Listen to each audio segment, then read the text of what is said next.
All right, good morning, everyone. This open meeting of the Coastal Resilience Advisory Committee for January 24th is convening by video conference pursuant to Chapter 20 of the Acts of 2021 as extended on July 16th, 2022. This meeting is being recorded and all attendees are participating remotely via Zoom as posted on the town's website, identifying how the public may join. Anything you broadcast may be captured by the recording, and please silence all phones and devices. Members of the public wishing to participate in the meeting must use their full name for Zoom access. If full names are not used, the people will not be allowed to participate in the discussion. The town reserves the right to remove any member of the public from the meeting who doesn't use a full name or who acts inappropriately.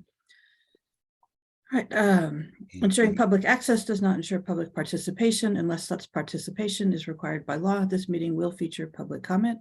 For items with public comment, after members have spoken, the chair will afford public comment to those members of the public that have joined the meeting via Zoom.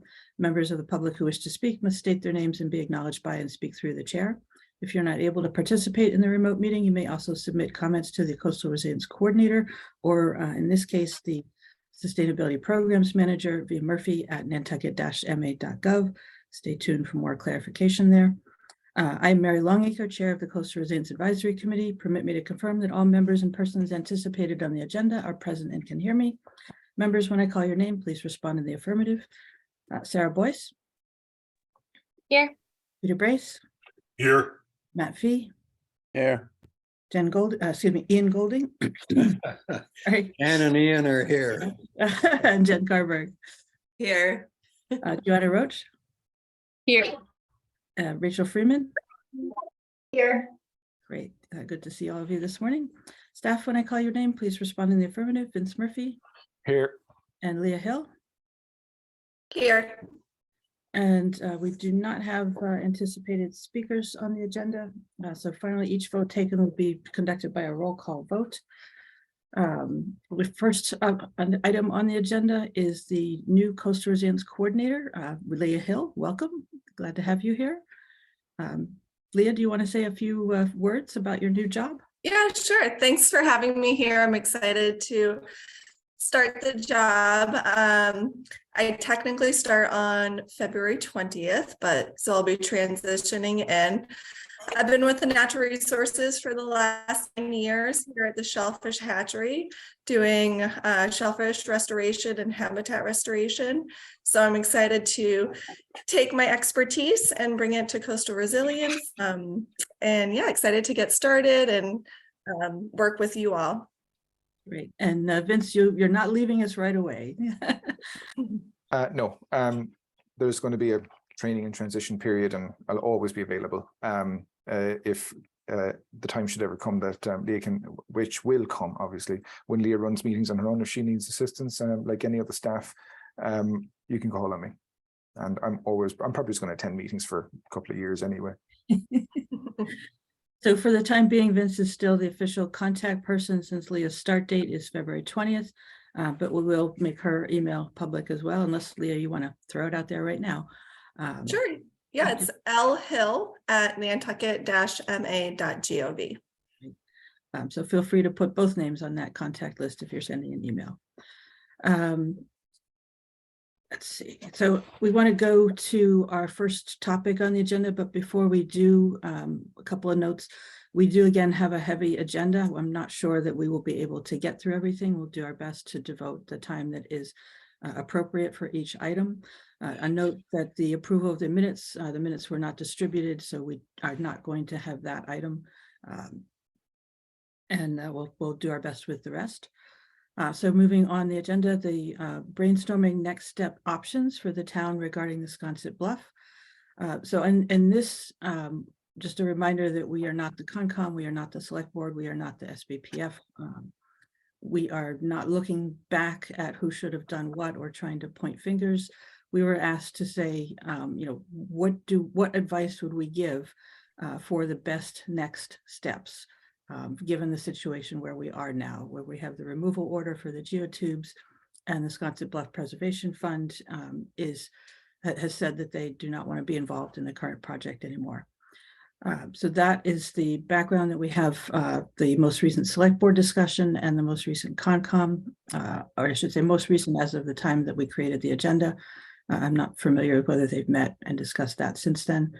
that was provided for background information for members. And I think, Matt, why don't you start off, since this was your request to have on the agenda, if you want to set the stage a little bit more about what you're looking for. Yeah, thanks. Yeah, I just think that we had, as everyone knows, this has been a difficult situation.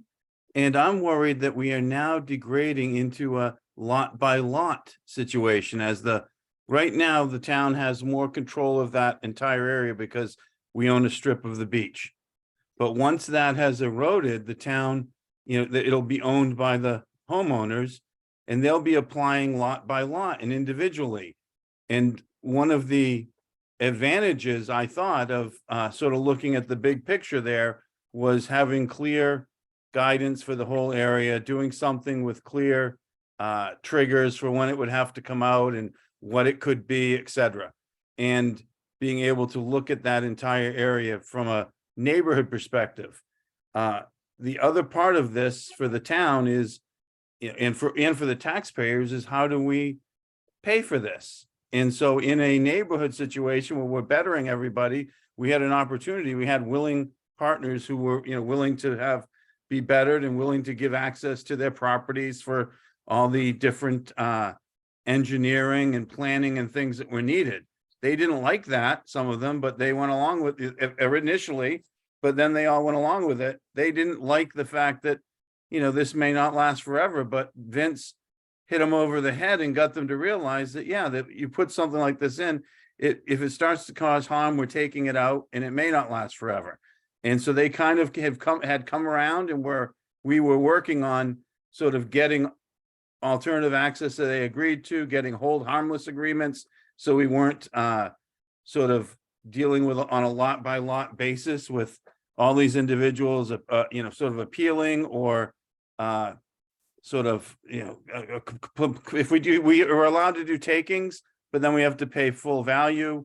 We're allowed to sort of abandon the road, but it doesn't mean we abandon our responsibilities. So there's a lot of misconceptions out there. I think that, the town has responsibilities. It has to provide utilities. It has to provide access to people's properties. There's case law saying that. And so with all those things in, sort of in the mix, we had hoped to have come up with something that would work short and medium term. And that is, sort of, no one knows what's going to happen now, including me. I have no idea what's going to happen. But my head keeps going back to, all right, if we aren't doing this, what's the right thing to do? And should it be pulled out? And when? Those are really, that you could take political positions on them, but what's the right position to take? Sort of, what's the common sense position to take? What's the engineering common sense perspective to take on how to take it out, whether to take it out, and what to do there, if not what was there, if anything. The biggest loss, I believe, if this is the path we go, we take it out and some things happen, and whatever things happen whenever they happen. My biggest concern is that we've lost the policies that we put in place, that people gaining benefit will pay a large percentage of it, and that if you're harming other people, it will come out, and that you'll all have to work together. I think we're losing those three big policy issues are kind of off the table right now, unfortunately, but maybe they'll come back in some manner. So I was just hoping to get, sort of this group, which is, it's sort of our charge to sort of comment on what we've received from Coastal Resiliency initially and the Baxter report, in what direction would we like to see in an area like that? And then, I'd like the same thing from Concom. I'd like them to say, okay, if not A, then what's B?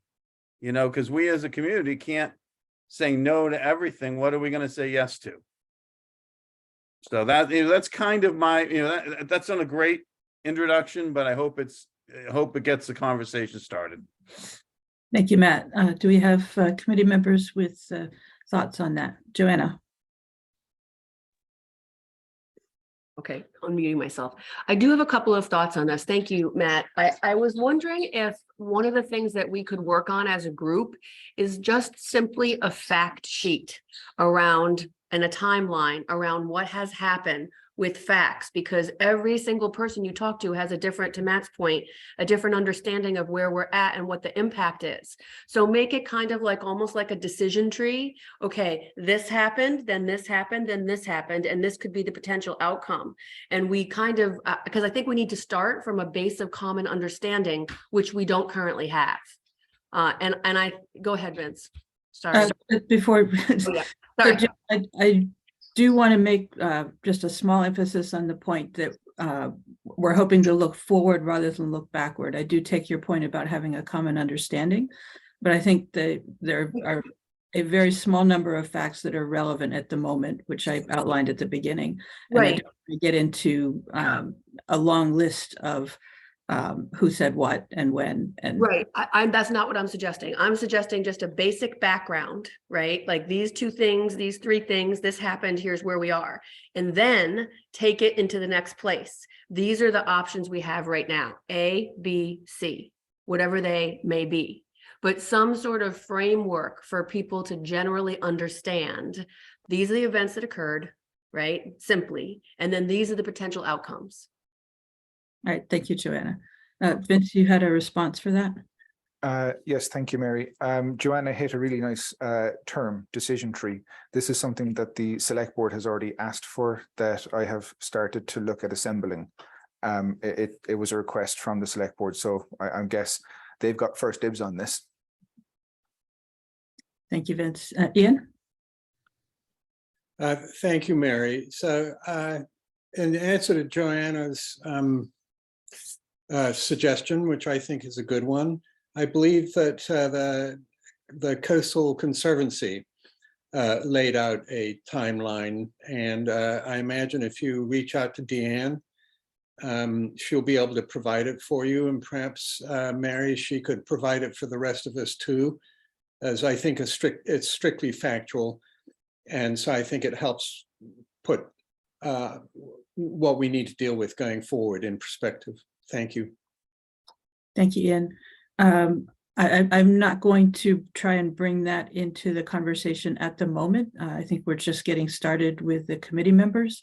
I think Deanne is a member of the public who is in attendance. If she wants to reach out to Vince to provide that resource, we can take a look at that and consider that as part of the conversation at a later date.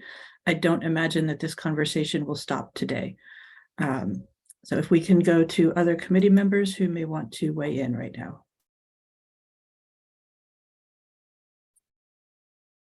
Jen? Thanks, Mary.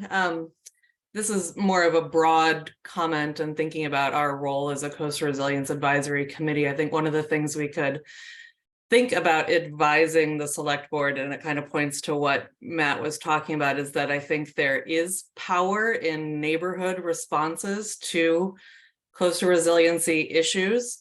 And that unfortunately, or fortunately, the way that our regulations at the Concom are set up are on property level basis. So the potential to encourage and facilitate that neighborhood level solutions to thinking about climate or coastal resilience interventions might actually need to come from the select board and or from us. That could be something that we could encourage or find some way to facilitate those conversations.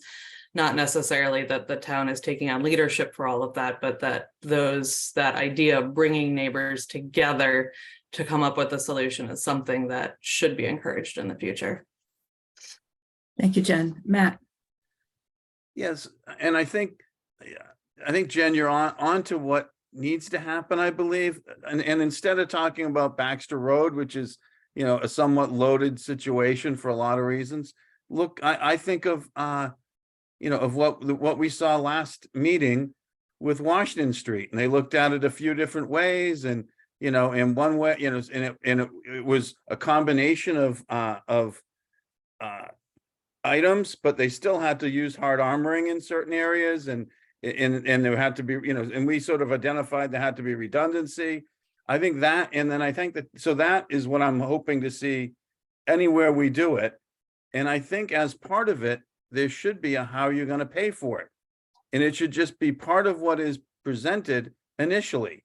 It should, because the town has to take a leadership role. The town has to do the betterments or the, however we're trying to set this up.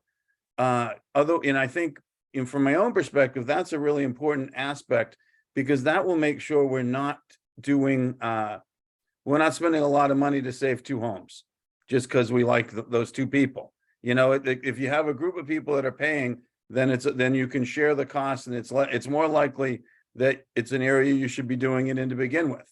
If there's nobody there, what are you doing it for? There's 2 houses, like we've seen occasionally. What are we really doing it for? If there's more, then maybe it's worth doing. And I think that part has to be early in the process. So when you're going to the neighbors for input on, okay, here's our plan, what do you think of it? When you're going for input, you can also be saying, people on the front row pay A, and someone, next row pays B. We're encompassing this whole area that's based on, watershed or et cetera, whatever it is. I think those parts of it have to be part of the sort of the mechanism if the town's going to do this on a sort of on a neighborhood basis rather than individually. Thank you, Matt. Sarah? Thank you. I'm really glad, Matt, that you brought up, the Washington Street presentation last meeting, because I wasn't there, but I watched the recording, and I was thinking about it a lot. We were talking about the relocation of the road, or looking at some of the background information sent, because I know from the plan that's one of our points, right? Not just that area and Sconset Bluff, but road relocation in general. How are we going to, this is going to happen again and again. So I think rather than looking at the timeline of Sconset Bluff and getting an in-depth history, our first step should really be that almost, straw man build of what are the steps we need to take, because I think it takes out that neighbor feeling like we're an island, even though I don't live in that area. If you watch the select board meeting where there's individuals that own homes and make impassioned speeches, those are really important, things to know about, and their constituents of the town. But at some point, we're going to have to, the big we, not just crack, but we're going to have to make decisions about where a road goes based on the, economics and the engineering and the feasibility, even if it impacts, not everyone we can have fairness and, certain things as our priorities, but it's not going to be fair for everyone. And so I think if, as an advisory group, if we're being asked to kind of make some advisory decisions to the select board, I think my suggestion would be to start with, okay, let's have a decision tree as if it could be any neighborhood almost, and then drill down to the specifics, because we don't want to do something and make decisions for this area of Sconset, and then, Matticat, when then, Sheep Pond, we've already, there's already been decisions about that area and houses that have fallen into the water and needed road relocations. And then this is going to happen more and more. And so we don't want to start a precedent that we can't continue with. So let's think kind of general and get smaller if that's possible. Thank you, Sarah. So one of the things that I did was look at the Coastal Resilience Plan, and one of the recommendations of the plan is to develop a strategic retreat and relocation plan, and that would be island-wide. And I think that exercise would, we'd learn a lot from that to be able to apply to the individual situations, to, as Sarah said, to start with more of a big picture and then apply that to the details. So I would advocate for that project being started. That's probably consultants and allocations of money, but it is a project that's in the Coastal Resilience Plan, and I think directly bears on the situation that we're facing today and that we will face in the future in other locations. So that's one thing that we can pursue. Matt? Yeah, I'll push back on that a little bit, Mary. And the reason I do is that we will sort of we'll jump right to, we'll have to do this whole thing. Well, we have some specific areas that we need to know about, and we can't wait, as a town. I don't think we can wait 2 or 3 years, especially if the geotubes are coming out. you know, and the other issue that we have, like, so say say the tubes are coming out and they're gonna do, the newspaper had A, B, and C, they had the 3 different ways of doing it. We as a town still have to get all the easements, and we've got to get all the easements in place for the road. People can contest those, that can be legal, there can be legal stuff that happens. We have to then set up and move all the utilities in the road, which is if you drive around downtown, you know, I just drove back to Something Natural and had to take 2 or 3 different, you know, change my route 2 or 3 times, because you know how long those things really take. And then we have to know, and we have to have the capacity, the town has the capacity to have someone overseeing these projects and getting them done. This is, you know, so my point is, I don't think we can wait on a study to decide what the right thing to do in certain areas. Sort of, you know, the breach at Sacagawea Pond, Baxter Road, you know, so areas like that. And I think, and I agree that study is important. Sort of like when I think about it for Brant Point, I think eventually, you know, Brant Point will be phased. Some places may not be phased. You'll be doing something and it will last for as long as it lasts. You'll do something else. So to pick on the sewer beds or the airport, if that starts to be impacted, we'll have to make decisions fairly quickly. I look at somewhere like, you know, Brant Point slightly differently, because I think that's gonna, you know, eventually the water is gonna come up and the roads will probably not be usable, but the beach and a lot of it will be wetlands and usable at low tide and in other parts of the year. And I think eventually people will be getting there on, you know, on golf carts, going on boardwalks. You know, they're not going to give up their homes right away. They're going to hang on as long as they can. And so retreat is going to mean something different there than it does if you're out in Mattakit. And so I think that might take us, I wouldn't want to be waiting on something to direct us that's going to take a while and then really still not direct us.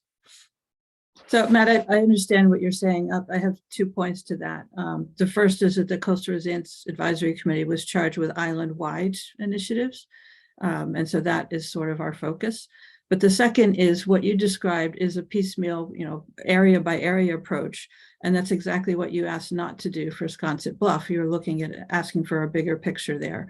So there's a little bit of a conflict between, you know, the approaches. And I'm not saying that one way or the other, or one project or another needs to happen and others don't. I think what I'm saying is that we need to do both.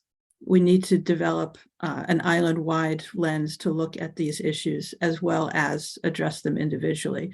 But if all we do is react every time that there's a new threatened area, I think you have a good point that we're not going to be doing the best job that we can if we're reacting piecemeal. So it's a question of both, I think. And you know, the resources available, of course, do not stretch to do everything we want to do. So how do we get it done is always a big question. Sarah?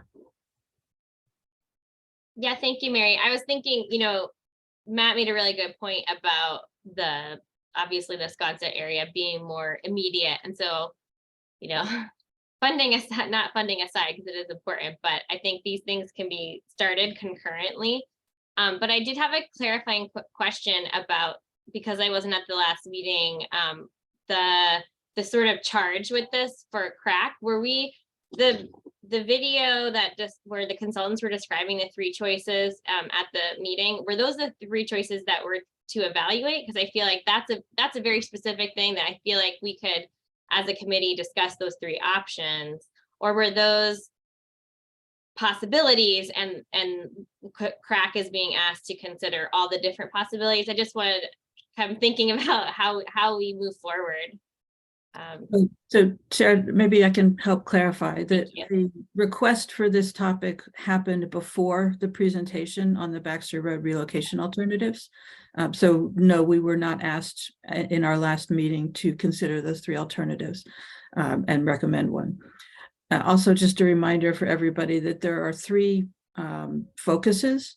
There is the Baxter Road relocation project, there is the bluff protection, and there's the island-wide policy perspective. So we have all 3 of those on the table at once, just to remember that and try and keep them straight.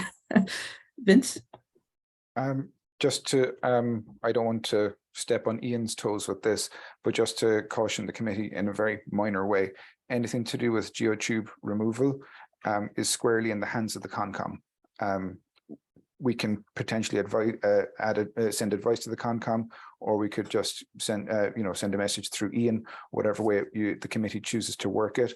But that is the decisions on that one are quite clearly laid out in the amended order of conditions, and we can't step on the Concom's toes. Thank you, Vince. Ian? Thank you, Mary. Thank you, Vince. So I've already decided to abstain from any vote that CRAC might take on this issue, and but I'm listening with a great deal of interest. Thank you. Thank you, Ian.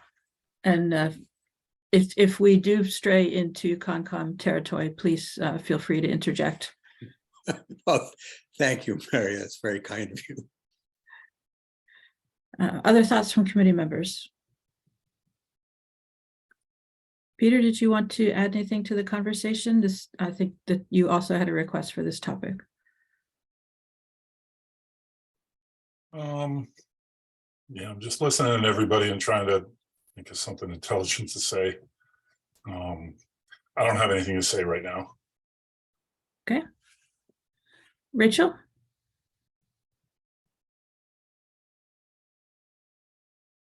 Hi, thank you, Mary.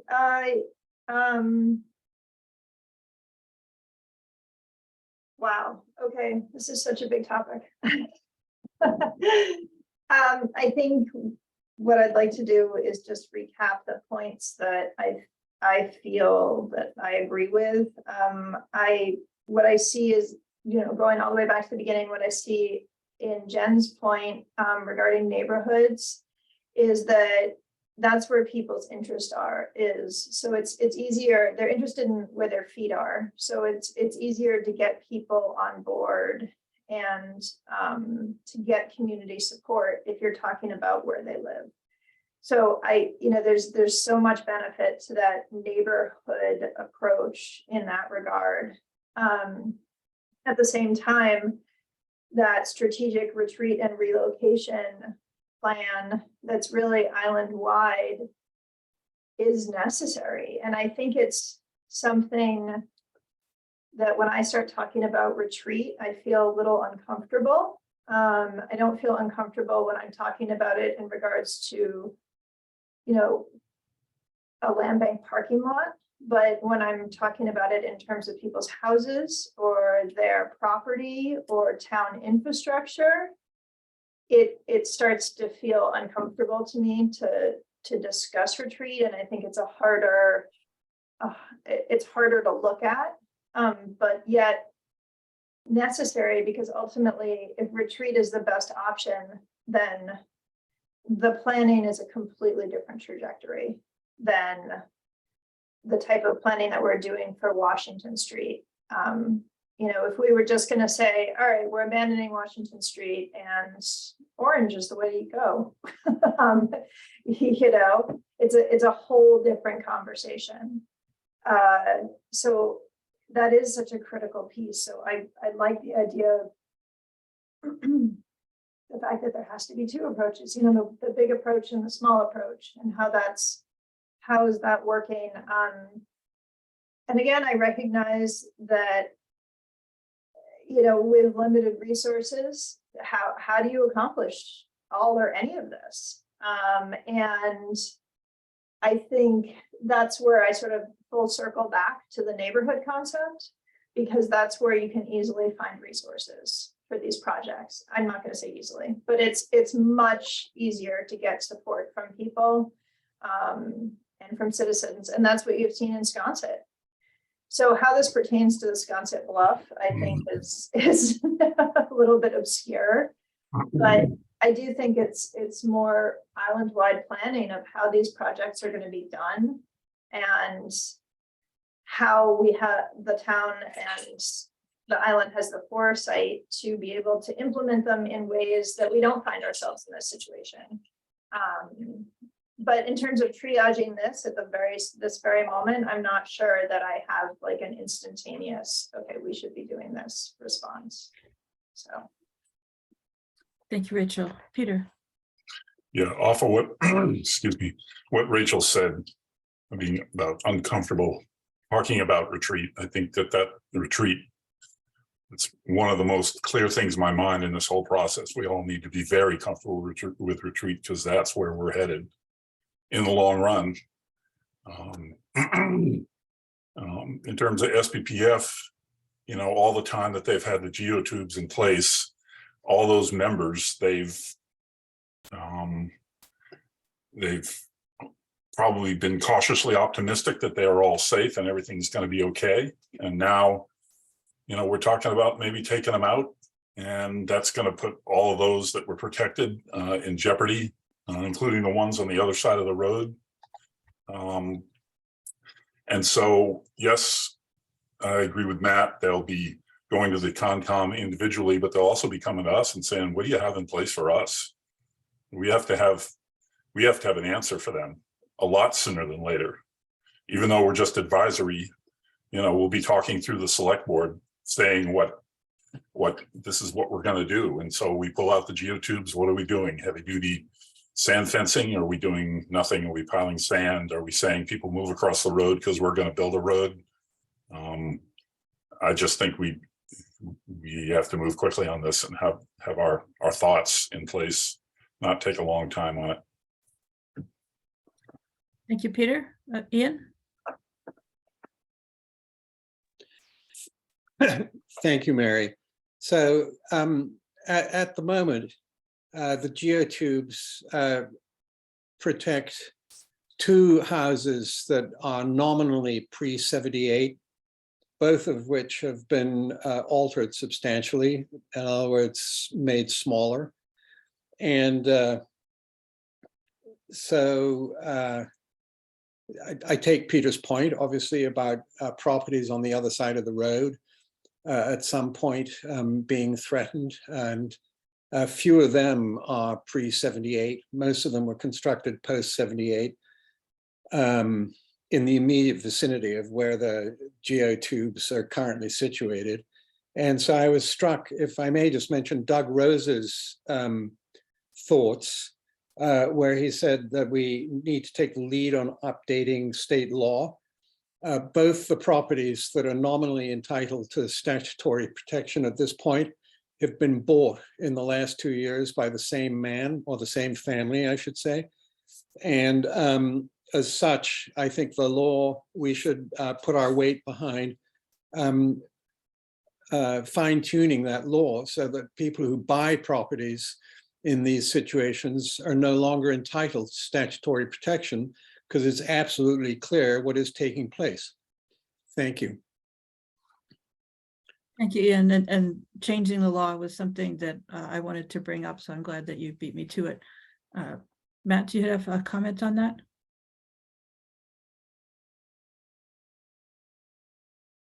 You're on mute, Matt.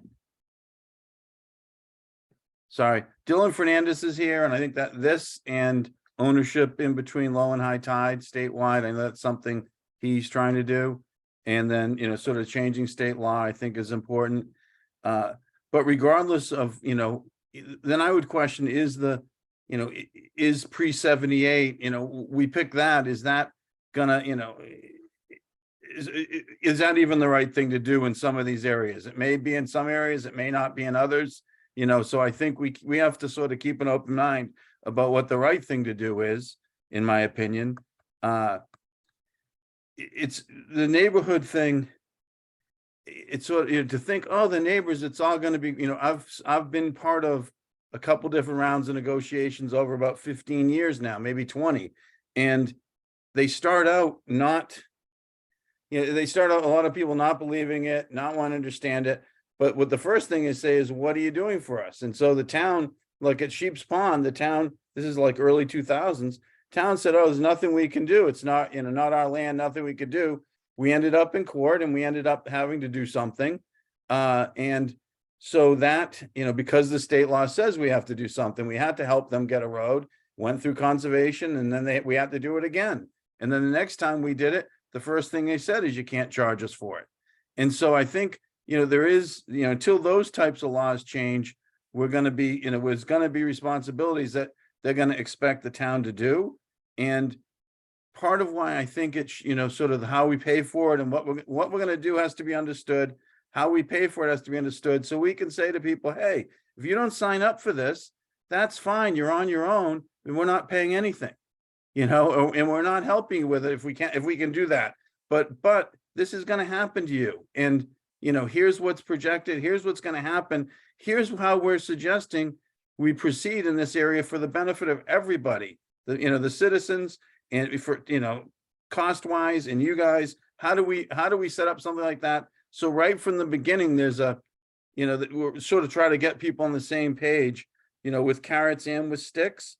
The other thing about a couple other points that from what was said, there's, if we're going to retreat, we need to get on the zoning part of this yesterday, because we're still allowing people to build basements in Grant Point and bigger houses, in places that we know are going to be, so I think talking about retreat, I think we have to talk about it, and it will come up naturally when we look at a map and say what places are under the most pressure, and how, those should be the places that we're, not encouraging more hardscaping, not encouraging more building, having, if they do it, having people sign hold harmless agreements like Rick Atherton was trying to push through town meeting a couple of years ago. Those types of steps are something that this board could recommend and the select board could bring to town meeting. And I like the Doug Rose stuff too. I would say that his timeline was a little bit unrealistic. He was taking it from, from Arcadis and from discussions, etc. But, one of my quotes is the speed of government. Speed of government is not that fast. And so what he was suggesting, maybe it would work, but I don't see it as a, year and a half deal. I see it as 5 or 10 years because of how quickly or not quickly we can move. Thank you. Thank you, Matt. Jen. Thank you, Mary. This is actually, even though it's a hard conversation and a really big conversation, I feel like we're talking about a million things all at once here, but for a committee, it feels like a really good conversation to have, because I think we put a lot of work into advising the development of the Coastal Resilience Plan. There's a lot of stuff in that, but now we're getting to the meat of how can we actually be an advisory committee for those next steps. I really think us getting to looking at examples for other communities for zoning, for areas that restrict development, for those buffer areas around coastal zones, for thinking about the laws that we have to face as a community to help us adapt. I think that would be one really good we should have a focused conversation on what are the options that we need to look at, and what could we look at recommending, and how do we use our advisory capacity to move those conversations forward. I think there's other communities that are already starting to model what that could look like for us. And I think it would be really good for us to start taking a look at those steps. And that's something that we could help the community with as an advisory committee.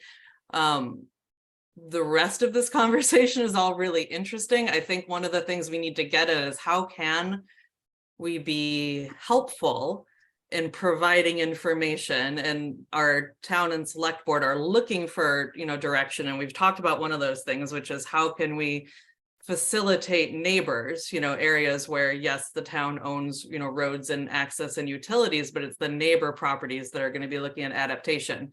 How do we facilitate bringing those neighbors together to talk about larger scale interventions?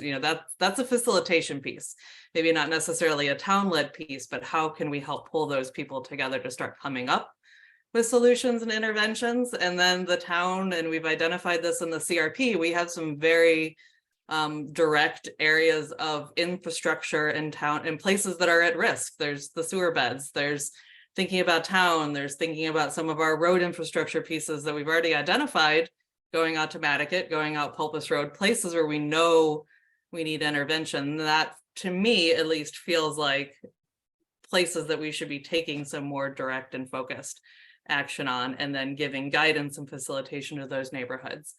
I mean, I've been talking broadly and generally as far as giving specific advice to Baxter Road SPPF. It feels like we're not necessarily being asked for a solution here. There've been a lot of kind of next steps brought forward between, you know, we have a consultant that the town has hired that's helping give next steps on what's happening out there. And I think it makes sense for us to look at those, you know, next steps, because they're based on the data and what's actually going to be possible out there.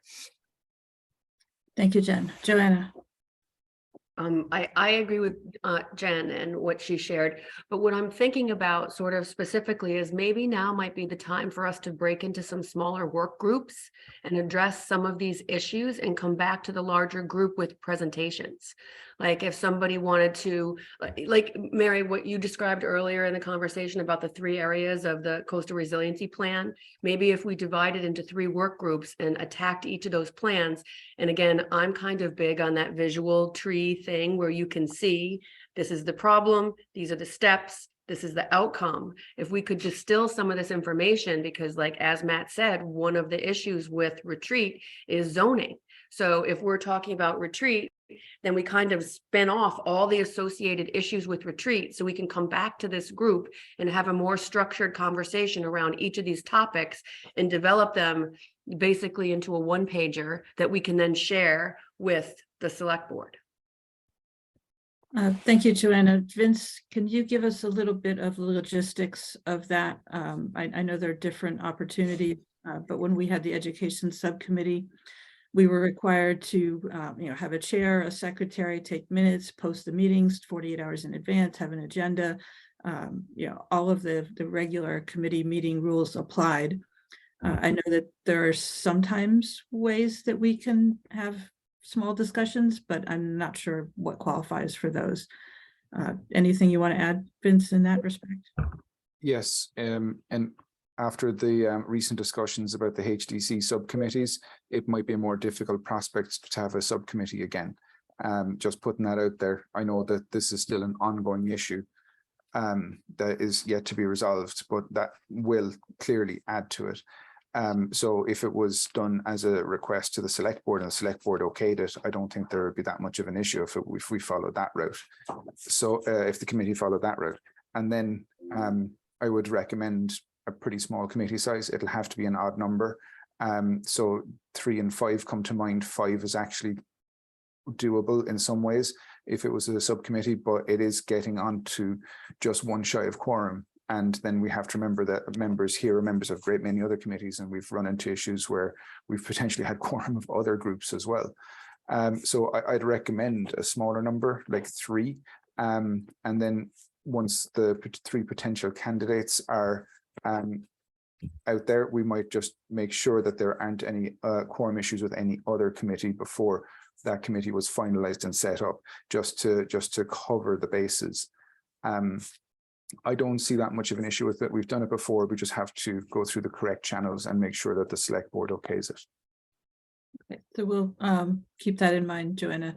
I think that might be a very useful suggestion. It would, of course, depend on the willingness of people to participate in those extra meetings, or perhaps we could restructure our regular meeting schedule to help accommodate those.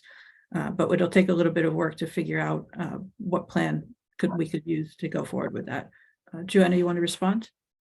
Sure. How would this procedurally work? Should I make a motion that we write a letter to the select board? No? It's too early for that, I think. Okay.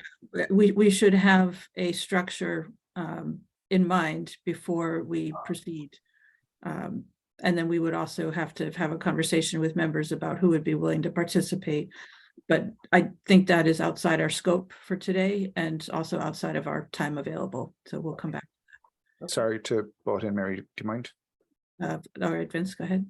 We'd also have to develop a very, very clear scope to present to the select board for what the intended purpose would be.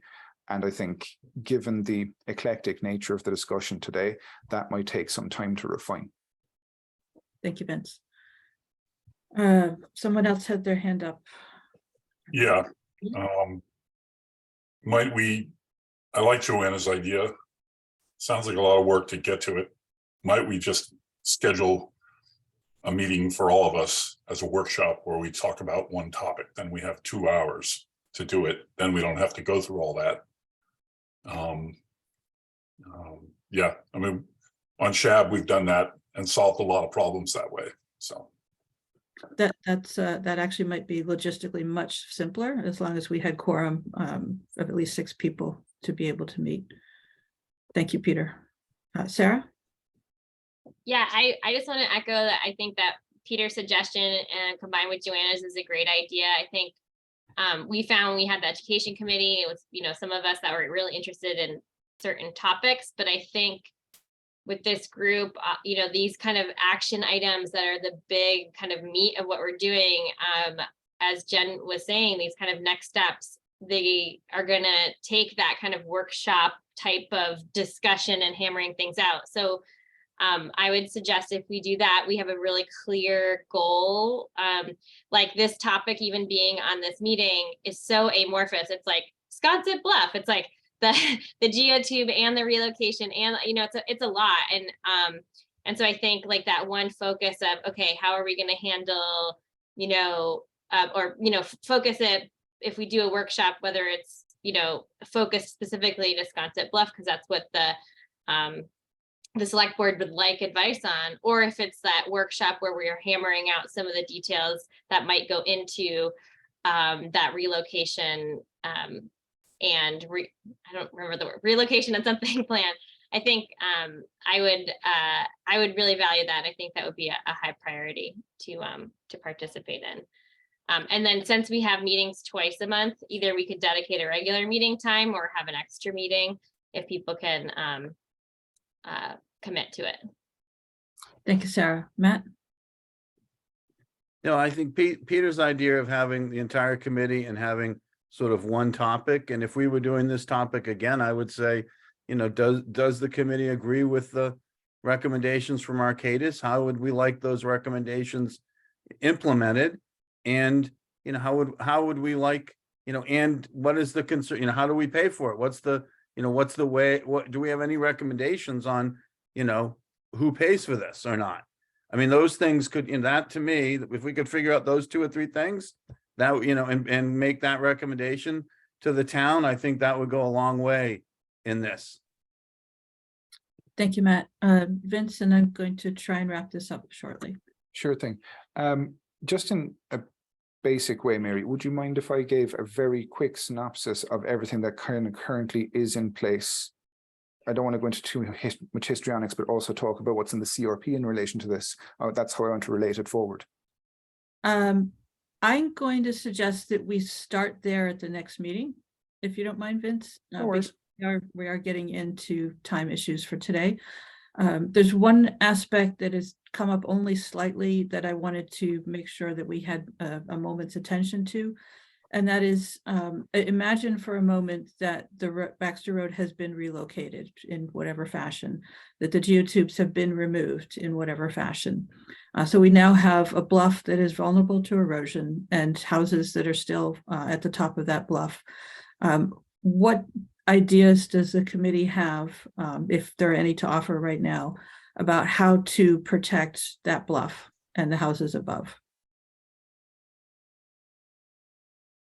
Anyone have thoughts on what protection measures might be the most appropriate? And it's fine if we need to push that out. I hate to constantly put my hand up, but I have 1 or 2 things. Okay, Vince, I saw Peter and Matt also had their hand up. Do you want them to go first? Go to Vince first. He's going to say probably what I'm going to say, but better than I would. I don't know if that about that, Matt. I love the CRP, so I keep going back to that. There is a project in the CRP called Sconset Bluff Dune Restoration. It's not anyway started. It was going to be somewhat built into the notice of intent that is now out the window. So there is a discussion in the CRP that brings this in. So that is one thing. I have to obviously say that it's a nature-based solution that would be probably expensive and short-lived. Okay, thank you, Vince. Peter, did you have something to add? Yeah, I just wanted to say that after years and years and years of covering all this and writing about it, and it's not just what's at the bottom, it's what's at the top. You know, the Wisconsin Beach Preservation Fund, they, you know, I think it was early 2000s, maybe they put all these, like, I think 200 of these plastic pipe wells in that were solid plastic pipes that went from the sand into the clay and then below. And the below part had, you know, perforations so that the water that was in the area flowed through the pipes supposedly, and then down through the clay and then dissipated down in the sand below. Of course, they all filled up and clogged and it didn't really work that well. But the thing is that whenever there's a rain event, whether there's a geotube there at the bottom or not, the top erodes. And those two houses that Ian said that are there, you know, they're all right on the edge. And even if there is beach grass there, when you have a strong rain event, it erodes at the top down to where the geotubes are. So you can protect the toe all you want or pull them out or do whatever, but there has to be a solution for the top. Thank you, Peter. All right, any final comments before we move on to the next item in the agenda? All right, thank you all. And thank you for the suggestions about how we can continue the discussion of the topic. Vince and I will review those and try and set something up so that we can continue in a more focused manner. Next item on the agenda, reviewing the draft 2022 fourth quarter report to the select board. In particular, there is a recommendation that we need to decide how to update. Vince, if you can go ahead and put that on the screen.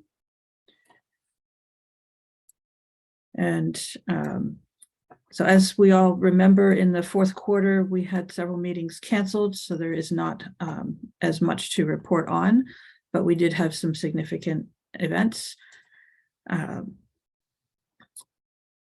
So has everybody had a chance to review this fourth quarter report, and does anyone have comments or adjustments to it?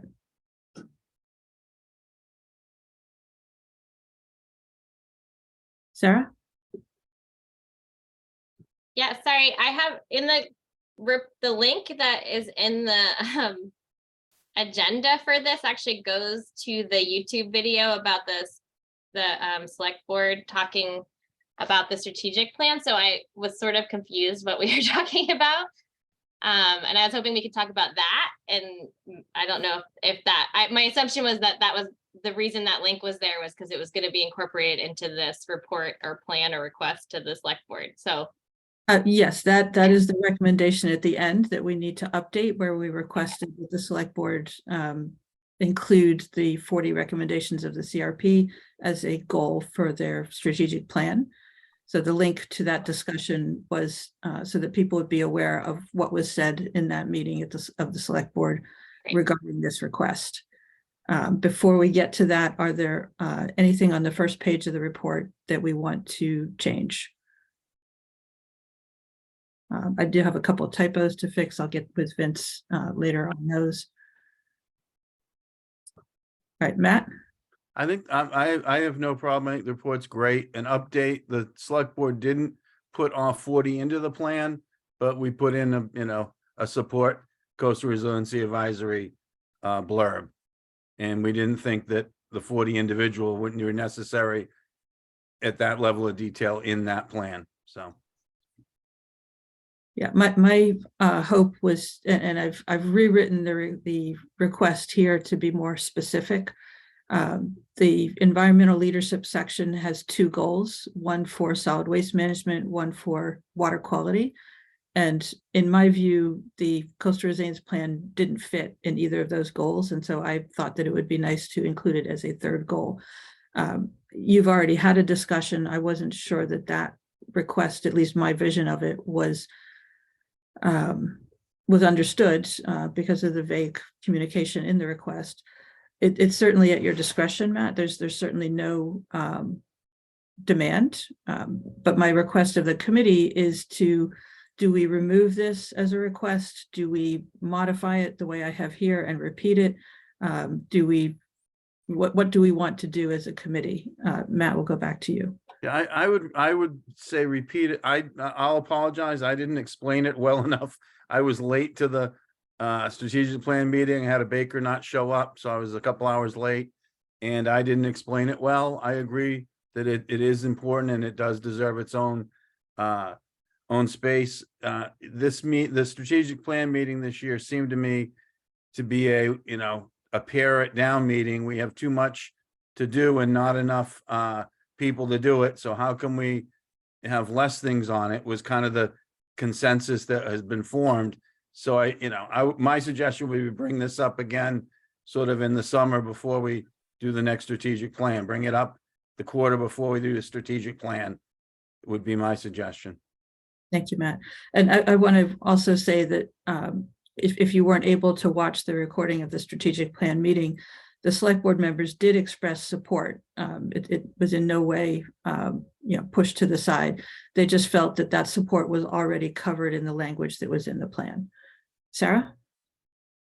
Thank you, Mary. I actually respectfully disagree. I disagree with the perception that the select board was supportive. I think they definitely brushed it to the side.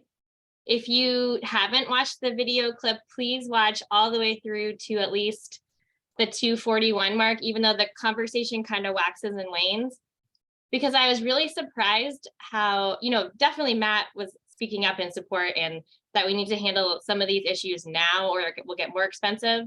But there was a clear misunderstanding, first of all, that coastal resiliency and geotubes were talked about like they were the same issue, because there was a discussion at one point about whether or not the coastal resiliency should be part of the strategic plan because we've been dealing with this issue for so many years and things. And, obviously this is a conversation. And so it's what the result of that conversation that really matters. But I was really shocked that aside from Matt, all the select board members were basically like, checked box of coastal resiliency plan. We don't need to work on it as part of the strategic plan right now. And I think what my main concern is that, yes, the planning is important and thinking about it is important, but it is a very now problem for much of the island. And it's not an existential crisis that's further out. And I'm surprised that we're still talking about that as an island. And then the other main thing that I think this really hampers us and our goals is, as we continually are trying to write grants, as now Leah's taking over this position, between Leah and Vince writing grants to have any of these actions take place, if it's not a strategic priority of our community and our town is very obviously not supporting the goals of CRAC, then I think that's going to further knock us down.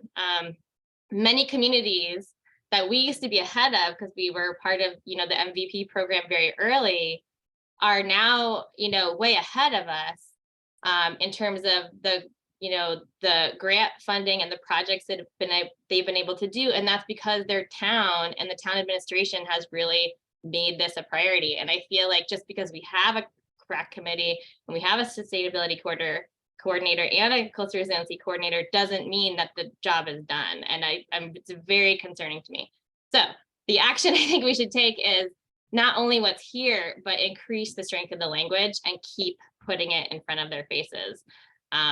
Because they obviously as a group are not seeing the dire needs and the things that we're seeing. Thank you, Sarah. Other comments from committee members?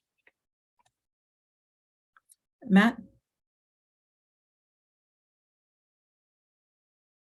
One way to make it more apparent maybe to the rest of the select board is we're doing the updates, and that's great, but maybe, the part of the presentation that was made to us last week on Washington Street, maybe that should be brought to the select board, more like, instead a plan is a plan and it's a bunch of words, but when you see a picture and you see, okay, here's how we're trying to form it. Here's how we're turning these words into action. This is the actions that we're taking. We've looked at these three things and this is what we have to do.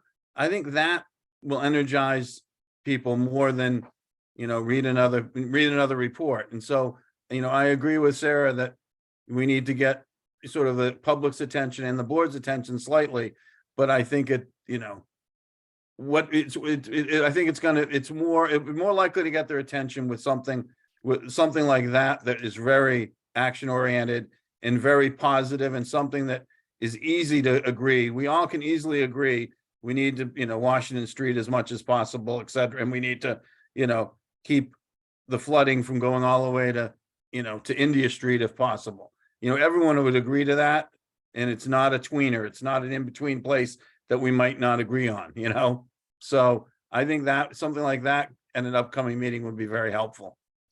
So Matt, if I'm understanding, you're saying that rather than presenting a report on a quarterly basis, we might do a little bit more of a presentation highlighting something that we saw in our meetings for the previous quarter that we want to bring to the select board's attention. I'm saying keep the report, but in the report, maybe you show a couple of those pictures and say, this is how we're thinking about it. And, this is, and see, the land bank has been doing retreat here, which makes this possible. We need to be thinking about that from a zoning perspective in other areas, et cetera, et cetera. Like I just put up some visuals and show how what we're trying to do is the right thing to do. And I think that will, sort of help. Vince has got his hand up. Yeah, thank you, Matt. I think that's great feedback. Vince? I feel like I'm the constant downer. Matt is right. I have no problem working with Rachel to make sure that makes it into our report. This is the fourth quarter report, and the stuff that happened that Matt's talking about, including happened in this quarter of 2023, so it won't fit. So from a technical, I can try and draw something else out of the CRP, a nice visual to get to what Matt's talking about. No problem. We can work on that, but in a very technical way, wrong quarter. No, don't worry, Vince. I was aware of that. But I think what we'll do is we will take another stab at the fourth quarter report as an exercise to see if we can produce something that has a more visual component and that communicates more than just a report of our activities. I think that's a great suggestion from Matt. So why don't we give that a shot, and then we'll refine it for the first quarter. Matt? Yeah, and I don't even know if we need to do much work on this. I don't know if I want Vince to spend an hour or two, or you you could have this report and then tag the other thing on a week or two later. I mean, I just, I'm just, and I think going forward, a little of that is helpful, but thank you either way. Okay. Does the committee feel like this report as presented on the screen with a couple of typos fixed is ready to go to the select board at this point? Or do you want to have it rejiggered slightly to include more information? It's the committee's pleasure.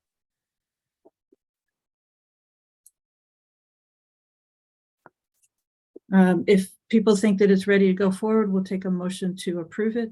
If no one wants to make that motion, we will take it back and reconfigure it. I move to approve it. Second. I got a second from Peter. Any further discussion? Roll call vote, Sarah Boyce. I don't know. I feel like there should be another sentence of action. And I'm sorry, I didn't say anything because I thought Joanna was raising her hand to talk of making a suggestion.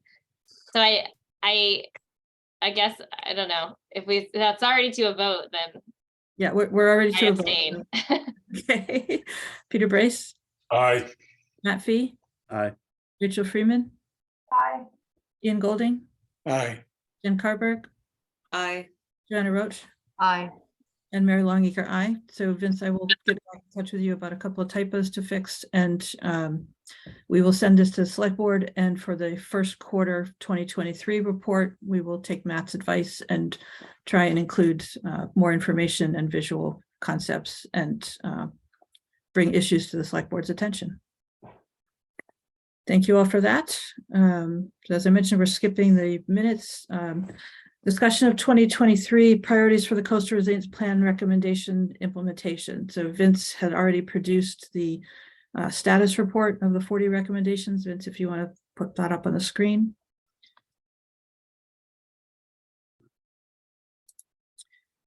And obviously the discussion that we had earlier may impact the discussion we're having now, or vice versa.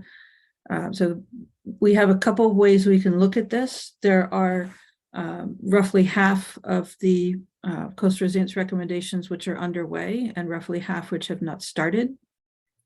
We could consider as priorities moving forward the ones that are already started. We could consider starting more of them, keeping in mind the limitations of staff and resources.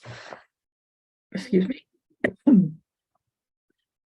Any thoughts from committee members as to how we want to prioritize these recommendations in 2023? Joanna?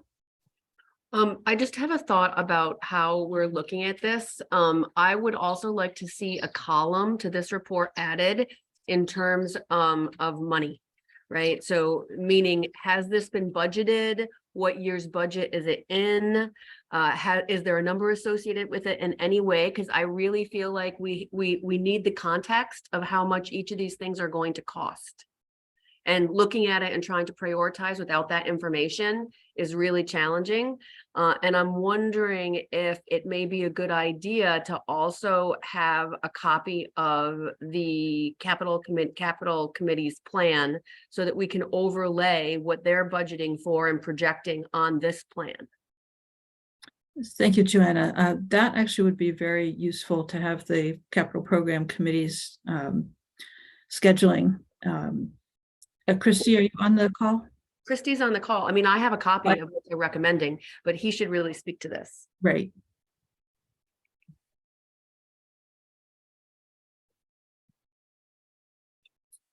Yeah, I think Christy has not been able to maintain a stable connection, unfortunately. Okay. So we will follow up with him separately. And looks like he's trying to connect again. Christy, if you're there and you want to chime in, go ahead.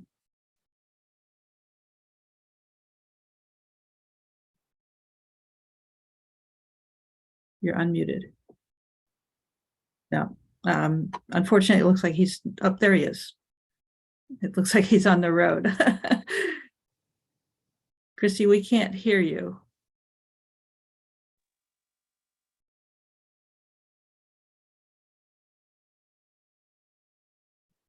All right, Christy, I think the best thing will be for us to follow up with you separately. We can't hear you at the moment. It looks like you might be in a car. And he's muted. Yeah. All right, you're unmuted. But we're still not able to hear you. So thank you, Joanna, for bringing that up. If you have that, maybe you want to send that to Vince and we'll follow up with Christy as well. Okay. But I appreciate that suggestion.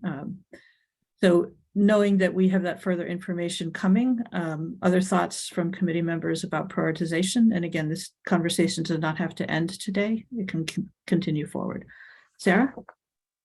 Yeah, I have a question for Vince about some of the ones that are in development, because I'm curious, are there some of the things that are in development that are, you know, like they're kind of all set and they're moving forward? Are there some of the projects that are in development that need some additional? Because I wouldn't want to make a recommendation, you know, kind of looking at the list and thinking through, even once we have the dollars, and then something be skipped over if it needs an integral piece, or is it, you know, I'm just kind of curious from you what you think about the needs, like the Tom Nevers Field Erosion Mitigation Pilot Project. Like I just looked at that right away and it's in development, but like, what does that need anything else, or is that kind of like good where it is for right now?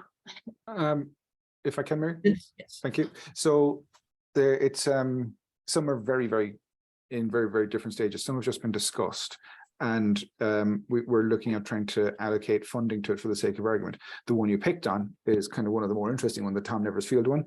That's working its way with Parks and Recreation at the moment, and Charlie Polacki is taking the lead on this with a group that's looking at cleaning up the bank face and then putting back the bank face in a more stable way, and planting that up and doing what needs to be done. So that's the kind of thing that's being progressed by other departments, and I'm trying to hold all these together and make sure that I have a stable table to show that where progress happens over time. But other ones, just for the sake of argument, I'm going to go back to the first slide for this one. Come on, 1.4. I know it came up earlier, and the Strategic Retreat and Relocation Program. if I were to make a staff recommendation, that would be the one that I would desperately need, because we keep running into these decisions or these questions about where does this go and how does this work? Oh, and why are we doing this area over that area? This is not just to talk about the previous topic. This is like island wide. Like, why should we put effort into Brand Point if they're going to be okay for 10 years? Do we need to start talking about what Joanna's talking about? When do we need to start putting time and effort into Brand Point? This is the kind of stuff that the strategic retreat and relocation program would answer. It would also give simple ideas about where and when efforts will go, where can things go, and in a conversations that we've had at this committee before, we say like, okay, where are we going to retreat to? People say there's less than 4% of the island that's left to be developed or could potentially be developed. So that's a really small amount of land to do retreat into. So we need to understand that in a more detailed way. But all I've done for that is start looking at how a scope might look.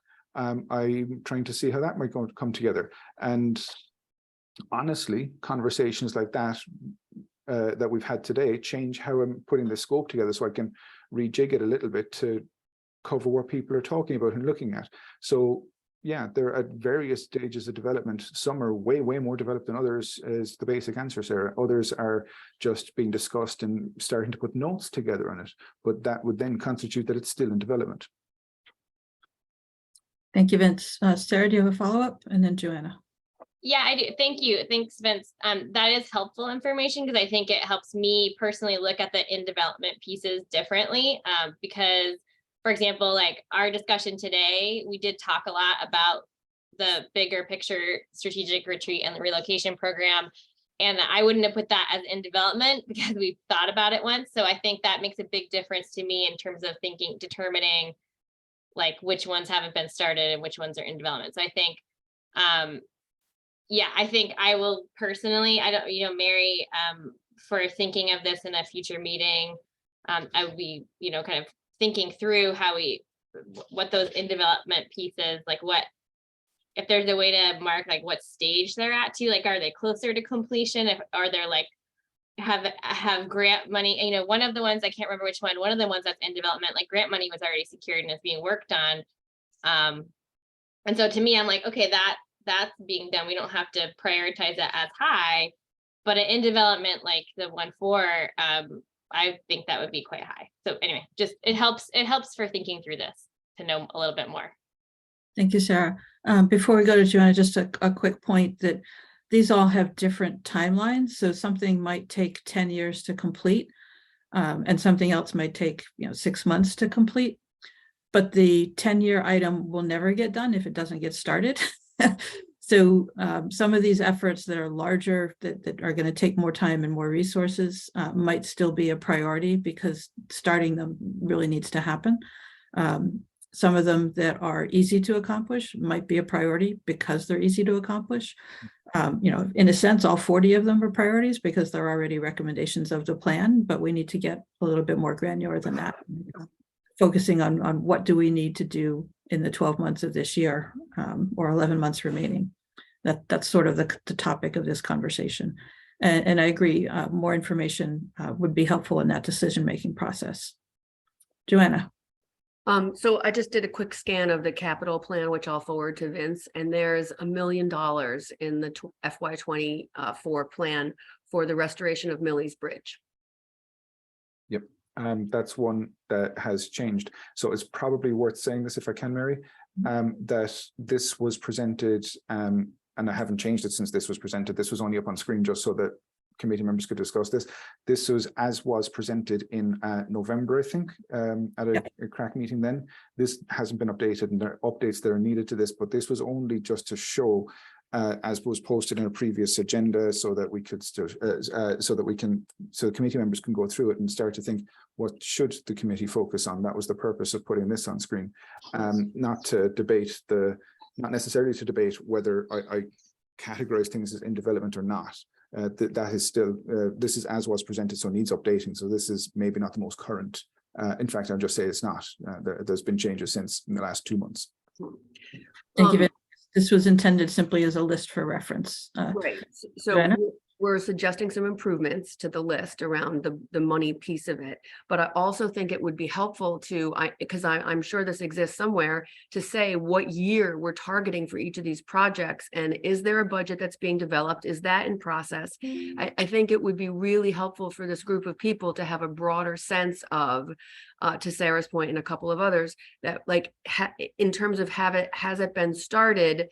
And is it like a FY26, FY27, and is there a budget in development? And I think the other thing is, not all these things are going to be budgeted in the capital budget. Some of them are going to come out of, some of the smaller things will come out of department budgets.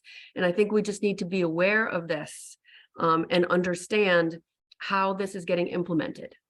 Well, Janet, I'll refer you back to the Coastal Resilience Plan, which does have a timeline for starting many of these projects and also when they finish. And I'm not sure, but it has more information about which resources will be tapped, which department will be the lead department and so on. I Right, don't. but in Mary, depth. I think like having this as the cheat sheet, if you will, right? So that there's one place to look, because I think what Vince has done here with the status is really valuable to all of us in terms of keeping track of what's happening. Because this is super complicated. Can I just mention one more thing, Mary, if I may?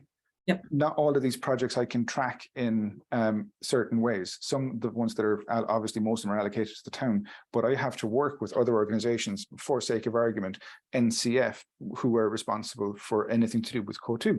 So I can't go and force a project on them. I can work with them. Is that a fair thing to say, Jen? But I just can't go and say, all right, what's your budget? What's your status update? I can't do that. They can volunteer it, but I am never going to demand that kind of information from NCF. Of course, I mean, that makes sense. All right, so let's not get too bogged down in the details. Peter and then Christy. Yeah, just what you said, Vince, demand. You don't have to demand, but you can ask. And so one example would be Steamboat Wharf Resilience. And I would ask, is there anything higher than priority 1? 6 to 8 years. I know the guy, Bob Davis, came and spoke to us and I think he said like 10 years actually. So maybe they've modified it, but you know, that's one that should be checked in on a regular basis. And then I'd love to know what the plan is to work with the Steamship Authority. I think it's something that we should be working on right now. You know, just by way of example, drove by Easy Street Basin yesterday and saw that at high tide, without a full moon in play, all of the finger piers were completely underwater. So anyway, just those thoughts. Thank you, Peter. Christy, are you with us again?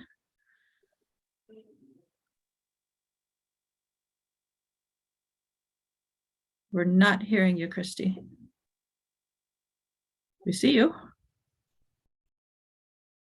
You're on mute. You're unmuted, but we're still not able to hear you, unfortunately. So you might be able to provide comments to Vince by email that he can share with us separately. Sorry, I would love to hear what you're saying. Unfortunately, we're not able to. So getting back to priorities, and any comments on specific recommendations from the CRP that people would like to see as a priority for 2023.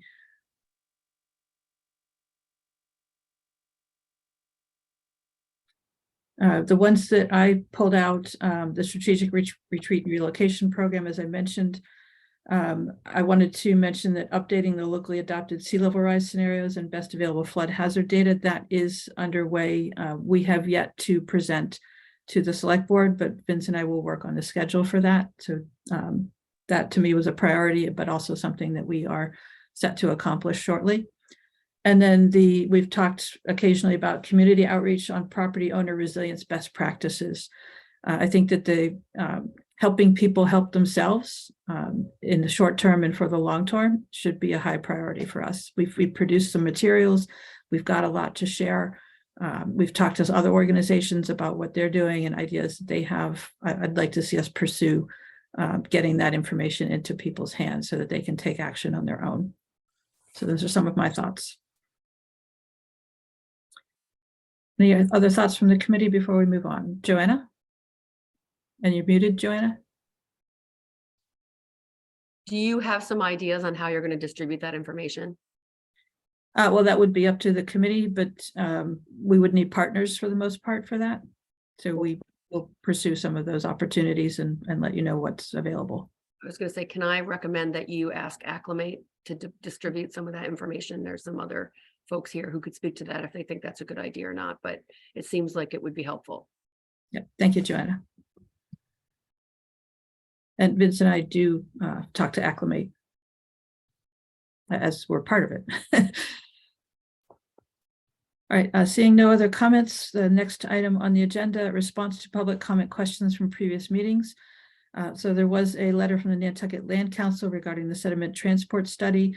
That discussion is postponed because that is currently an active procurement, and it is not easy to talk about that publicly when there are vendors bidding on the project. Vince, if there's anything you want to add there, either about the schedule for the procurement or anything else you want to say. Yep, nice and simple. I don't want to give anyone an unfair advantage as the bidding closes on Thursday, the 26th. So once the bidding is closed, do we have a schedule for the award? Usually this happens within about 3 months. So there's an internal review process, and we've already had to file that with procurement. So they understand the scoring system. It's very similar to other ones that we've seen before. And it goes through an internal review. Everyone marks it individually, and then you just get your preferred candidate ever before the second part of the proposals are opened, which are the financial part, and then you try and match up the financials with the preferred, and then if they're just too expensive, move down the list. So we really need to wait until there either is or is not an award of that contract before we continue discussion on that. Is that correct? Correct. That would be my request, please. Thank you, Vince. There was also a question from Doug Rose at the previous meeting. Should the scope for the Coastal Resilience Advisory Committee include disaster recovery planning? I asked Vince to put up the resilience cycle. And briefly, the resilience cycle does include recovery and learning from recovery. But Vince, if you want to speak to more about the specifics of disaster recovery, I think, Doug, if you're here, this is an item that we can include you with the conversation. If you want to go ahead and unmute, but I think your question was more specifically something like, if there was a hurricane and there was devastation, how would we plan to recover from those specific events? And Vince, you talk about the parts of the town that are assigned that responsibility. Yes, correct. Thank you, Mary. So it's very simple and it's already very, very well defined. Within the police department to manage the immediate disaster recovery. This is essentially the most basic function: get people to safe places, make sure people are accounted for, the get roads and basic communication services back up and running. That is the first and foremost, the immediate, and that's with the police department with Lieutenant Charlie Coakley. I think he's a lieutenant.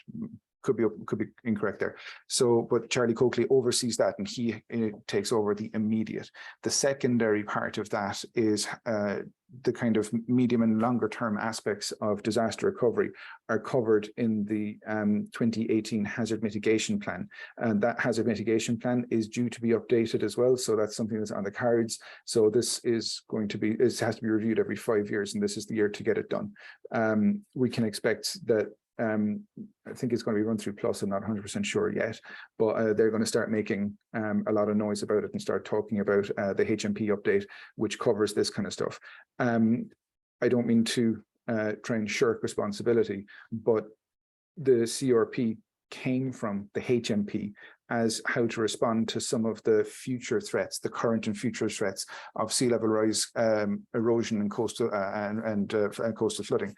So we're trying to get that together so that we can better advise the CRP, the hazard mitigation plan, and the CRP will feed directly into that. We're quite lucky in that regard. The HMP had 2 core recommendations. they had this core recommendation for that is responsible for this committee to have what they termed a coastal resilience czar. That ended up morphing into the coastal resilience coordinator position.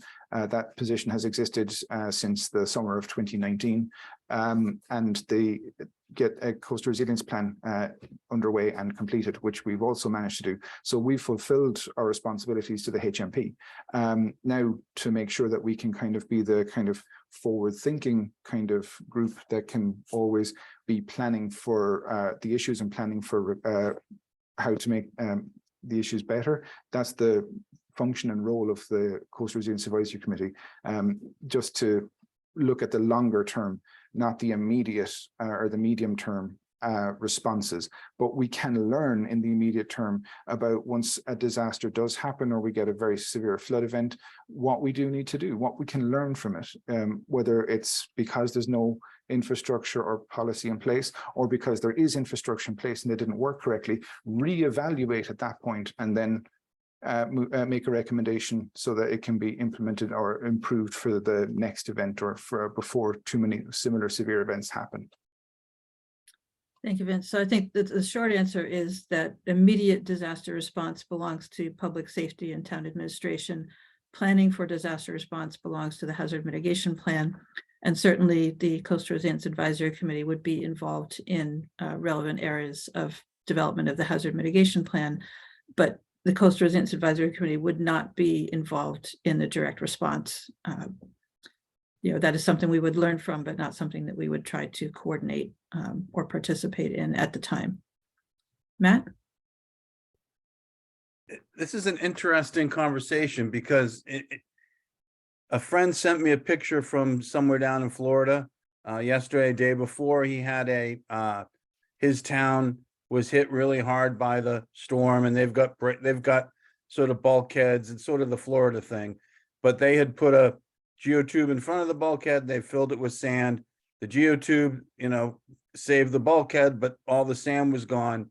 They had to go to one of the 3 borrow sites that are approved in Florida and put more sand on, which will have done. They have to have it done by turtle season, and they're going to have it done by February. And I asked him, have you done this before? And they've had to put sand on before. The turtles were still, and I said, well, does it bother the turtles? And to date, no, it hasn't, as long as there's sand there. And it's just interesting, but whether that's right or wrong, I'm not really commenting on, but I think who's going to do that once we start putting, certain things in place, no matter what they are. And if it's the town's responsibility at the airport or the sewer beds or at the end of some roads, I think we have to get to the granular level of who's responsible and is there money for them immediately, et cetera. Like, we have to make recommendations that can be done in a timely manner when it's needed, so that it does. So if there are, everything that we've heard from the various presentations about natural protection all takes tons and tons of sand. And so I think that's going to be, crucial for the town when it's doing things, and needs the sand. It's going to be crucial that we have it, and there's someone who makes sure that it gets where it needs to go when it needs to go there. So I think this is a great start, and I think sort of staying on it would be important. Thank you, Matt. And the sandbank is one of Vince's projects for many reasons. Any further comments on response to Doug Rosa's question about disaster recovery planning? Seeing none. Public comment. Are there members of the public who wish to offer a comment at this time? You can go ahead and unmute and introduce yourself.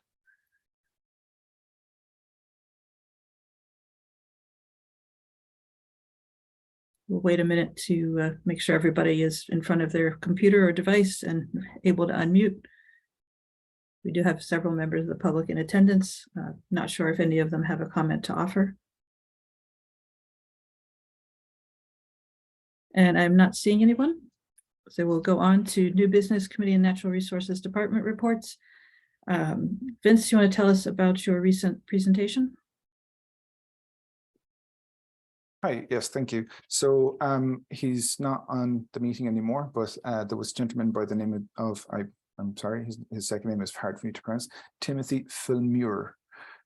He is the my counterpart of sorts in Provincetown. He, like me, recently changed jobs. He was their coastal resilience type person. He is now head of his department, and he's one of the preservation planners in that town.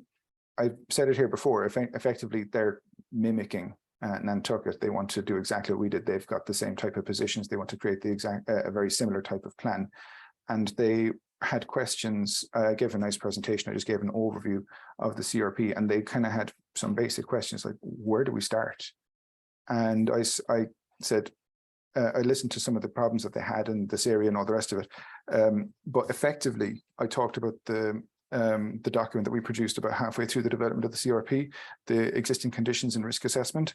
Know your numbers, know your risk. I talked about the risk assessment in detail, and they were very interested in that. They had gone through the CRP, were interested in how we came to those conclusions, but they clearly hadn't found the risk assessment and were delighted to learn more about it. The other thing I recommended to them was public involvement and public engagement, and to do as much as you can, as often as you can, and as early as you can. That was something that they had started on and are now more motivated to get on to move along with. It also turns out that one of the things that they were most interested in was trying to understand how we handled historic preservation, because this is also a massively important thing to Provincetown. So when I was chatting to them about this, and I tried to explain how we did it, I also explained how we got ahead of the game with an MVP grant that Holly Backus ran for Resilient Nantucket Designs for Adaptation. And then that fed directly into the CRP, and how that was incorporated at every possible turn. So they thought that was a massively interesting idea. They're pursuing a slightly different approach to us. They're trying to work with FEMA in a different way. I was interested to hear how they're doing it, so I'm also trying to learn from them. I didn't come out empty-handed either, just giving away information, which is also wonderful.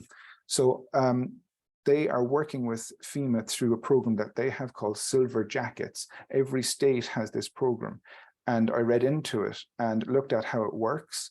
Effectively, it's just getting advice and getting information and input from FEMA at early and mid kind of stages in projects. Then they can help you work through things that might end up benefiting you to get grants from FEMA in the future. So that was an interesting one for me to see about that. It is somewhat of an involved project, I have to say. And basically, they just advise you and you can take or leave the advice. That's just how it goes. But it's something that we might consider looking at that I hadn't come across before. As an interesting way to get engagement and to get input from the federal level if we're going to have to look for federal grants for the expense of some of these very large projects we have. Thank you, Vince. Anything else going on in your department that you want to update us on? There's just one thing that's happening in a couple of weeks on the 8th of February. It's not open to the public. I've kind of grazed over it here in the past, just kind of let people know that I'm doing this. I've been working with Duke University for about the last 11 months. They contacted me in February, March of 2022 with the idea that I would assist them with a course that they're wanting to teach there about resilience, and then looking at the resilience in different lenses. I haven't mentioned it much here because it's not directly related, and it's kind of a teaching aid, and it is basically for the coursework there. But what I'm hoping is that it might be able to help us out in some ways. I've also involved a few other people from Nantucket on this project, as was requested by the course director. Essentially, they wanted to understand the CRP and how it works. And on February 8th, I'll be giving a presentation and talking to a number of different schools in one go to explain how the CRP works. Then each school will take it and look at it in different ways. And this is then their coursework, and I might get some results from that eventually, but I can't guarantee it. The idea would be that the law school would take it and look at some of the things in a legal lens. The engineering school would take it and look at, would this work, would that work? Is this the best approach? And break it down that way. The business school have chatted to a few local business owners here that I put them in contact with, to see how it's working in a business lens. Does this work for me? Do I have to plan for my business for the future? So they're using Nantucket as a case study for this different lens analysis for their different schools. But the CRP is kind of the base focus of it to see how to move forward.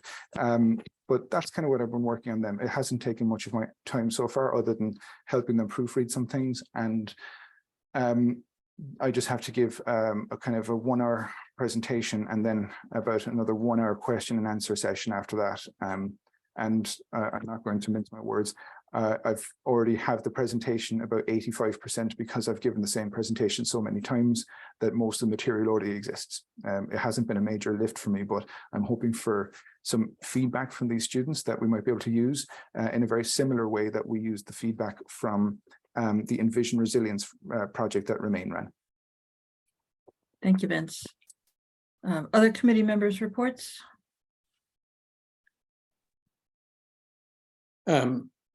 Mary, this is Ian on behalf of Concom. Yes. So basically, we had the enforcement action of the Gully Road clear cutting by Robert Slade, who was working apparently for DiMartino, who had just sold the property, the 3 acres, to the Sconset Trust, who were unaware when they bought it that 158 trees is the estimate had been cut down. And so Concom asked Natural Resources whether or not a criminal prosecution could be made. And so I assume that Jeff is looking into that as we speak.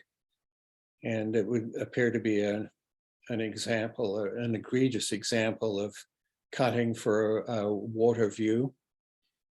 And so there's really, I'm sort of somewhat speechless about the subject. Wilkinson Ecological Design has been hired to come up with a plan that would take a decade or 2 decades to ensure that the trees would grow there to replace the ones that were cut down. Wilkinson's just been bought out by Ecotone, so I'm not sure how that's going to play out.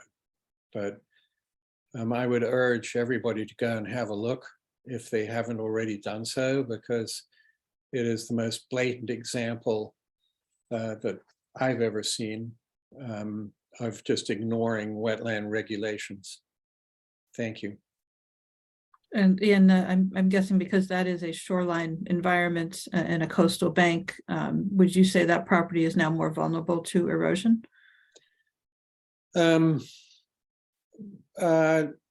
probably not. I mean, I think it's far enough back. So in the short term, I don't think it will make much difference, but undoubtedly the root system, I mean, I might defer to Jen on this subject, but without putting her under the magnifying glass, but clearly there was a massive root system that is going to die off. So that's a really interesting question, Mary. I'm not sure how to answer it. Jen, do you want to comment before we go to Peter? Sure, Mary. I actually haven't been out to the site and walked it and done an inventory. I don't have an inventory of what was out there. I know that there's a significant pine population that was cut back. There's also a lot of invasive species along that particular bluff. And I think it will be interesting to see what comes back afterwards. That pines tend to regenerate well after cutting. So, thinking about that root system, and I don't know. We'll have to see how it responds in the next growing season. Peter has his hand up and then Vince. Yeah, the conservation people on this call can correct me if I'm wrong, but it's my understanding that a majority of the pines that were cut down were Japanese black pine, which were recently declared an invasive species, prohibited to be on Nantucket. So in one way they did us a favor, and another way they didn't. But I would hope that going forward, we're not going to be replanting Japanese black pine to replace those. And I think a clarification, an invasive species is prohibited to be sold, but not Okay. prohibited to exist on the, not a license for removal. Vince? Thank you, Mary. So, yeah, everyone's right in what they're saying. It's in the coastal resource area. It's about 138 trees were cut, and majority Japanese black pine. The question that Ian had, that was asked of Ian about erosion, there's not that much direct impact from wave erosion, but I would be concerned that once all the material rots down and starts to decay off the site, if it wasn't replanted, we have aeolian erosion and have all the wind just pulling and stripping sand out of that area. That would be another concern. So to replant it to minimize that kind of erosion would be another reason, as well as anything else, to replace the damage that happened to the area. Thank you, Vince. Other updates from committee members? All right, if there are none, moving on to a discussion of upcoming meeting dates and topics. I think we've covered upcoming topics pretty thoroughly with lots of suggestions. However, happy to take more suggestions as always. Before we do that, next meeting date, February 14th, Valentine's Day. And in February and March, so we have a number of things going on. Vince is going to be going on vacation. Leah is not joining us as the Coastal Resilience Coordinator until February 20th, and is also going to be on vacation. We could set up multiple meetings, as was earlier discussed, for single topics. We would have to find a staff facilitator if both Leah and Vince are not available, but I'm sure that can be accomplished. Or we can adjust the schedule to make sure that it can be accomplished. What do people feel? Vince, why don't you first give us your exact vacation dates, and then how do people feel about scheduling meetings in the upcoming month? You want me to talk about my Okay. vacation dates? Yeah. So I'm away from February 20th to for almost for exactly 3 weeks. I will be back at my desk on March 13th. I had to make my vacation a little longer because the airline changed my flights. I had no choice in this, and they moved us onto an earlier flight. It was either that or don't go. And I'm also I don't quite have that much vacation time, but I can, don't worry about that. It's beyond my control. But yeah, I'll be out for 3 full weeks, and there's supposed to be one crack meeting during that time, and potentially a crack meeting on March 14th after I get back. Yeah, so we'd be meeting February 14th. Vince would be departing shortly thereafter. February 28th is also the school vacation week, so there's a question about whether people would be available. March 14th, the issue would be the inability to prep for the meeting. Not a deal breaker, something I can do on my own, but I wouldn't have any input from Vince or from Leah. Would be starting the 20th, so she would have just a couple weeks on the job. We could certainly give it a shot. That might be an opportunity to go with our single topic meetings. But just wanted to make people aware of the schedule and see if there were other limitations we should be aware of, and how people felt about meeting on the 28th in particular. Joanna? I won't be here on the 28th. Will not be here on the 28th. And that some of the other moms here are not going to be here So either. I'm seeing several people. Sarah, I think you're going to say the same thing. Yeah. Should we plan to not meet on the 28th? So we'd meet February 14th. The next scheduled meeting date would be March 14th. Are there any other, is there any appetite for meeting in between these two? Sarah? So this might be just personally, but I can't attend on the 14th either. I was asked to be part of a conference and present, so I won't be here that day. At February So, or March 14th? February 14th. So I'd like to meet again, before March, but understandable. That's only my conflict. Does March 7th work for people? That's the week after school vacation. I'm not sure which schools have which days exactly. I won't be here. So if thumbs up from Sarah, thumbs down from Joanna. Peter, Jen, thumbs up. Rachel, thumbs up. All right, so do we want to try and meet on February 14th and March 7th? And then we'll go back to our regular schedule, which would be March 14th. So we might go for March 7, 14, and maybe 21 and hit those 3 focused meetings. How does that sound as a plan for people? We want to meet once a week, 3 weeks in a row in March. And use that for focus time. So the 21st too, Mary? March 7, 14, 21, yeah. All right, I'm getting a sense. So we'll make that a plan. Vince and I will work out how to make that happen. I'll check my schedule. Yeah, I quite like the idea of these focus Yeah. meetings, and Yeah. it makes it easier to plan. Yeah, and having them 1 week apart instead of 2 weeks apart, not only accomplishes it faster, but keeps it fresh in your mind. So I appreciate people's willingness to adjust the schedule for that.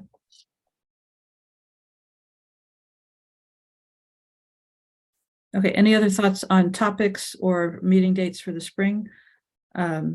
Leah, you now have a really intense immersion in coastal resilience topics. And I hope that you'll be able to join us for all of those meetings as well. Yes, I will. Right, if there's nothing else today, we'll take a motion to adjourn. So moved. Second. Thank you, Joanna. Roll call vote. Sarah Boyce, Aye. Peter Brace, Aye. Matt Fee, Aye. Rachel Freeman, Bye. Ian Golding, Aye. Jen Carberg, Aye. Joanna Roach, and Aye. Mary Baker. We're going to record. Christy Kickham is unable to attend the meeting since he was not able to participate, but thank you for trying, Christy.